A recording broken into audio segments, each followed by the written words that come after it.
ہماری ایک پٹیشن ہے جو 9 مئی کے حوالے سے بھی چند باتیں ہوئیں، اس میں ہم نے سپریم کورٹ سے یہ کہا، اور یہ 25 مئی کی یہ پٹیشن پینڈنگ ہے سپریم کورٹ میں، اس میں ہم نے یہ کہا کہ بھائی 9 مئی کے واقعات کی آپ تحقیق کرائیں، آپ انکوائری کریں کہ 9 مئی کو ہوا کیا ہے۔ جیسے کہ میرے بھائی ابھی تھے، انہوں نے بتایا کہ فرانس میں بہت بڑی اس قسم کی ہلچل ہوئی تھی، لیکن اس کا بڑے طریقے سے انکوائری ہو کے اور معاملہ طے ہو گیا۔ وہ پٹیشن آج تک پڑی ہے۔ اسی طرح ایک پٹیشن ہماری کہ 8 اور 9 فروری کے کیا واقعات تھے، ان میں انکوائری کرائی جائے، وہ بھی ابھی تک پینڈنگ ہے۔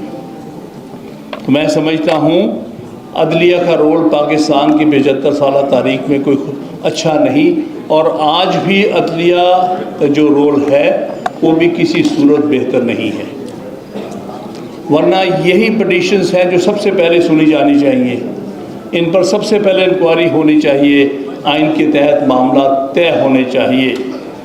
حیرت کی بات ہے کہ کل ISPR کے چیف نے یہ کہا کہ ہمیں انکوائری کی ضرورت نہیں ہے 9 مئی کی۔ کیوں؟ کیونکہ وہ تو سب چیز واضح ہے۔ اس کا مطلب آپ نے ورڈکٹ دے دیا 9 مئی پر۔ آپ کو کس نے اختیار دیا تھا یہ ورڈکٹ دینے کا؟ آئین کے تحت کہاں اختیار ہے ISPR کے ہیڈ کو یہ ورڈکٹ دینے کا کہ 9 مئی کو یہ واقعات ہوئے تھے اور اس کے یہ ذمہ دار ہیں اور ان کے علاوہ کوئی اور ذمہ دار نہیں ہے؟ تو یہ ہے جو آئین سے بالادست رہ کر لوگ، جس نے اس ملک میں پچھلے 75 سال سے زیادہ میں آئین کا کھلواڑ کیا ہے۔ ملک میں پچھلے 78 سال سے جس طرح سے آئین کا کھلواڑ ہو رہا ہے، ہم موجودہ اسی دور سے اور اسی قسم کے دور سے گزر رہے ہیں۔ پہلی بات جو سمجھنے والی ہے وہ یہ ہے کہ کسی بھی قوم کو، کسی بھی ملک کو اکٹھے رکھنے کے لیے آئین کا کلیدی رول ہوتا ہے۔ یہ آئین ہے جو بڑے مشکل قسم کی فیڈریشنز کو اکٹھا رکھ سکتی ہیں، اور آپ کے سامنے ایسی مثالیں موجود ہیں، بہت بڑے بڑے ممالک جنہیں آئین نے اکٹھے رکھا ہوا ہے، چاہے وہ امریکہ، چاہے وہ ہندوستان یا کوئی اور ملک کی آپ مثال لے لیے، جو بہت عرصے سے قائم ہے اور انٹرپٹڈ ہے۔ بدقسمتی سے ہماری 76-70 سال کی جو تاریخ ہے وہ کوئی قابل فخر نہیں ہے اس لحاظ سے، کیونکہ ہم نے پہلے آئین بنانے میں وقت لگایا، لیکن بہر صورت 1956 میں جو ہمارا پہلا آئین بنا تھا وہ ایک اچھا جمہوری آئین تھا، جس پر دونوں ہی پاکستان کے ونگز نے، مشرقی اور مغربی پاکستان نے اس پر اتفاق کیا تھا، اور اگر وہ آئین قائم رہ جاتا تو مجھے یقین ہے آج بھی مشرقی پاکستان ہمارے ساتھ ہوتا۔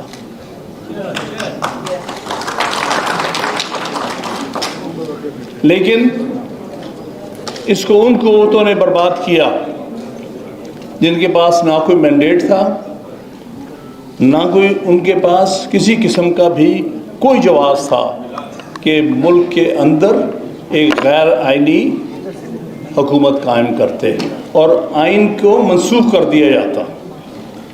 کس طاقت اور کس جواز کی بنیاد پر یہ کام ہوا پاکستان کی تاریخ میں؟ چند ملٹری ایڈوینچرز نے اس آئین کے ساتھ جو کیا اس کا ہم آج خمیازہ بھگت رہے ہیں۔ 10 سال کا وہ اقتدار جو ہمارے پہلے فوجی ڈکٹیٹر کا تھا، اور اس کے بعد 3 سال کا اقتدار جو دوسرے فوجی ڈکٹیٹر کا تھا، اس نے پاکستان کو 2 لخت کر دیا، اور